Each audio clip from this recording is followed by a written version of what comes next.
This machine is going to blow up!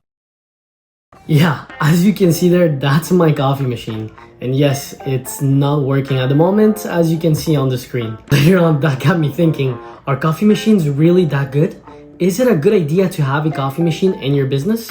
As a vending machine operator, I ask that my question every time my machines break. Well, if you're wondering what happened to it exactly, well, for starters, it's a Keurig machine. So no wonder it breaks so easily. So just this one, right here. God, fine. Just joking, it didn't drop. So let's take a quick look at this one right here. So it's a simple machine. It's a Keurig machine. And the way it works is, you're just gonna put a pod here for coffee, and it's gonna brew it, and then coffee supposedly is gonna come out of here. But the system was not detecting that the pod was actually inside the latch. So every time you close it, the screen here will just say brewing, as you can see there on the first part of the video. Then the system will brew the coffee, but nothing will happen. So it will say that it's brewing here on the screen, but it will just keep circling and circling and circling. So nothing really happened. Now, don't get me wrong, coffee machines are really good. Coffee machines have been around since forever, since I can remember. And also, since companies have implemented them in their own offices, and also, well, your own residential coffee machine that, actually just brews like 2 cups or 1 cup a day. But my only issue is that they're so hard to maintain, specifically when they're used so often. Now, you see me clean and maintain those coffee machines. It does take a while. You have to rinse it, you have to clean it, you have to do every single week, every single time you go and fill in the coffee. You cannot be lazy about it. If you do forget your maintenance and your cleaning days, you will encounter problems in the future. I can guarantee you that 100%. All coffee machines, even the best ones, the most expensive ones, need maintenance. A lot more maintenance than vending machines, that I can say with certainty. But don't take my word for it. Look at all the videos on YouTube of other people trying to maintain these coffee machines. It does take a while to get used to, and it's a process that you have to go through every single week. But don't take as well my word for it. Let's see if we can find people in the market, well, people in the business right now in Canada that can help us understand this market a little bit better due to coffee machines and coffee itself. I have a couple friends that maybe we can call. Actually, let's see if they're available right now. Salut Frederick, ça va bien? This is Frederick. He's a 21-year-old entrepreneur with over 100 vending machines in Quebec. And the reason why you can't hear him in the video is because I forgot to click record audio on this video. You had one job. Just the one? But just for video purposes, the 2 questions I asked Frederick was, what is the future for automatic coffee machines? And is it more difficult to have a coffee vending machine or a regular vending machine? For the first part, he said that the future of coffee machines, it's about subsidizing the services to different companies. Now, what does subsidizing actually mean? In the most general term, subsidizing means supporting or financially supporting an organization or an activity. So in other words, this means supplying the organization or the company with the appropriate food or maybe material that they need. So in this case, supplying the company with coffee.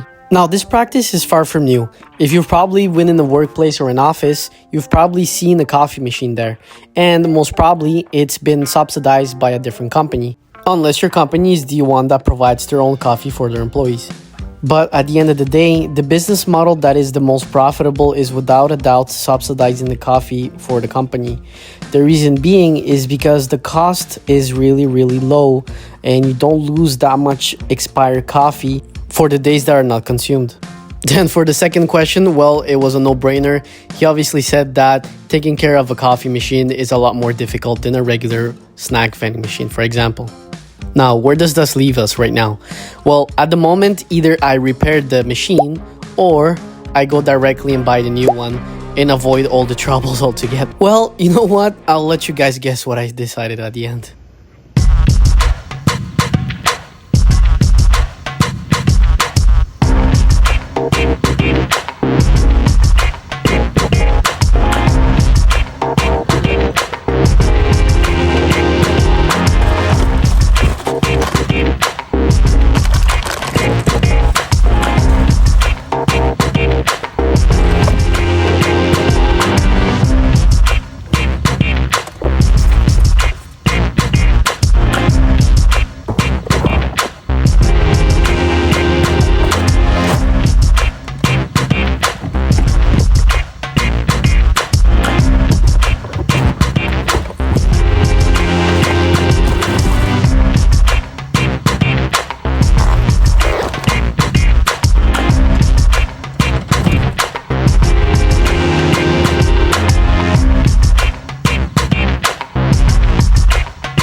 first we're gonna do this coffee machine here, and then we're gonna put this new Keurig machine afterwards. Usually this coffee machine takes a long time to do.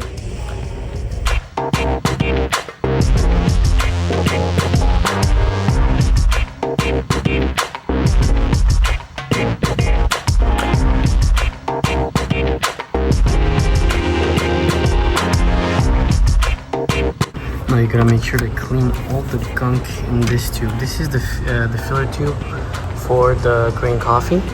So make sure to clean it properly, because if not, the coffee is gonna stay stuck in there when it falls in here, when it mixes with water. So very important to clean that up. Also clean the water plate where the coffee mixes as well with the water. That is very important. We're gonna pass some water to with water and no coffee, no ingredients, in just a couple seconds after cleaning this whole thing up.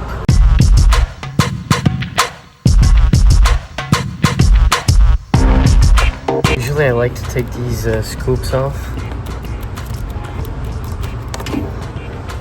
and then clean them. I like to take these scoops off and clean them without there, because if I clean them there, all the chocolate's gonna go inside there, which we don't want. Now in order to do the rinse, you gotta click on this button here and turn off the ingredients. There's gonna be like a red light. I don't know if you see it there. It's gonna turn on. And then you're just going to put this, you can use whatever, you can use water bottle, whatever. Yes, I'm using a metal water bottle. I didn't have anything today, no ceramic. So I am putting this cloth with the bottle because it gets really freaking hot. So yeah, let's do this.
Alright, and here we get to the exciting part. We're unboxing a new member of the family.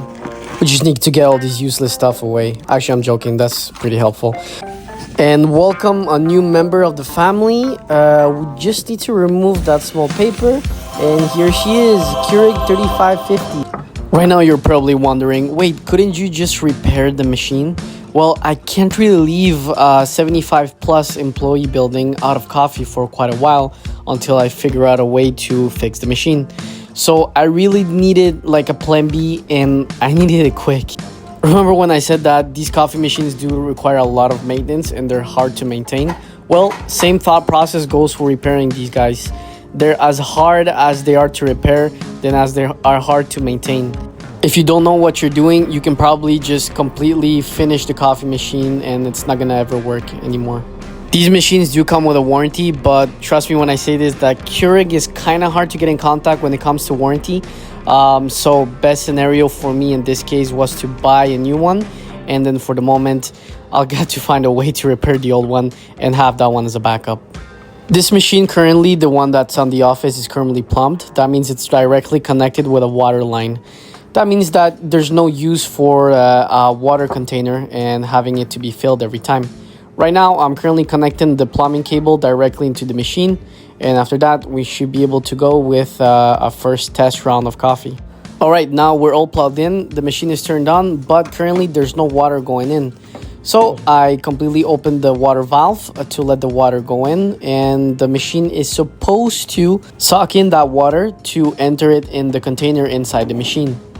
But currently right now, as you can see in the screen, it is red and it's showing that it is not sucking in that water and there is a small problem. So I'm pretty pissed. All jokes aside, if you do get this problem, reinitialize your machine and it will work. Later on, we have to do a test brew. So a test brew, usually it stands for you're gonna just put in your mug underneath and you're gonna just run hot water through the system. That's gonna help to remove any particles that could be inside the machine from the factory.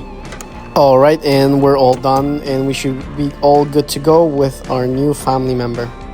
Now, if you're probably wondering, why don't I put like a more bigger modern coffee machine there? Well, this client has already gone through like 2 or 3 coffee machines before. They just really didn't like the previous machines. But once this Keurig machine was installed in this office space, they really did like it and had some great strong feedback from it. At the end of the day, a coffee business is pretty hard to maintain, not gonna lie, but it is pretty profitable on the long run and also short run as well. You need to have your clients happy and put something that they do like. All in all, this experience taught me that coffee business is not just about going through the drive-thru at the Starbucks and getting your own coffee. It's a whole process that all these companies go through, and it's really not easy. Other than that, that's it for today's video, guys. Hope you guys enjoyed and learned a little bit more about coffee machines. Comment down below what is your favorite coffee in the morning or at the workplace. Don't forget to like and please give a follow. We'll get this community going as soon as possible. Catch you guys later on the next one. Peace.